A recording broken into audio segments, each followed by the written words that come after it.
One photo video is from Kumilla, Bangladesh. Other video is from Bhojpuri film. আশঙ্কা ফের সত্যি প্রমাণ হলো। গুজরাট হিংসার ছবি এ রাজ্যের বলে ফেসবুকে পোস্ট করেছিলেন বিজেপি মুখপাত্র নুপুর শর্মা। এবার সেই পথে হাঁটলেন আসানসোলের বিজেপি আইটি সেলের নেতা তরুণ সেনগুপ্ত। কি পোস্ট করেছিলেন তরুণ? হনুমান জয়ন্তীতে সিউড়িতে মিছিল করে বিজেপি, অভিযোগ মিছিলে লাঠিচার্জ করে পুলিশ। সেই ঘটনাকে হাতিয়ার করেই ফেসবুক ও টুইটারে উস্কানি দিতে নামেন তরুণ। গত 17 এপ্রিল ফেসবুকে উস্কানিমূলক পোস্ট করেন তিনি। সেই সঙ্গে উত্তরপ্রদেশে পুলিশের লাঠিচার্জের ছবি এ রাজ্যের বলে চালিয়ে দেন তিনি। ঘটনায় তরুণ সেনগুপ্তের বিরুদ্ধে স্বতঃপ্রণোদিত মামলা করে বীরভূমের সাইবাদ থানা।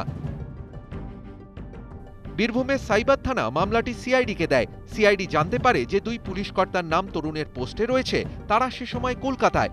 তরুণের ভিডিও ভুয়ো বলে জানায় গুজরাটের একটি নিউজ ওয়েবসাইট। তাদের সঙ্গে যোগাযোগ করে ভুয়ো ভিডিওর কথা জানতে পারে সিআইডি। এরপরই ডেকে পাঠানো হয় তরুণ সেনগুপ্তকে, কিন্তু সিআইডির অফিসে যাননি তরুণ। মঙ্গলবার রাতে তাকে গ্রেফতার করা হয়।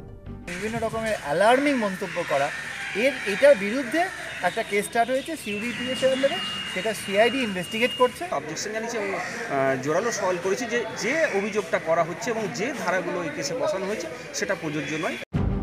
তরুণের গ্রেফতারে চক্রান্তের ছায়া দেখছে বিজেপি।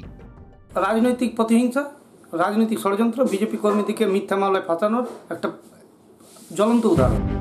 শুধু তরুণই নয়, এর আগেও কয়েকজন গ্রেফতার হয়।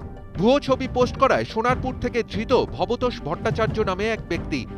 নদিয়ার কালীগঞ্জ থেকে গ্রেফতার করা হয় আহমেদ হোসেন নামে এক দমকল কর্মীকে। শুধু রাজ্যের মধ্যেই নয়, রাজ্যের বাইরে থেকেও জারি সোশ্যাল সাইটে উস্কানি। কেন গ্রেফতার হবেন না বিজেপি মুখপাত্র নুপুর শর্মা বা তেলেঙ্গানার বিজেপি বিধায়ক রাজা সিং? সেই প্রশ্নই উঠছে বারবার।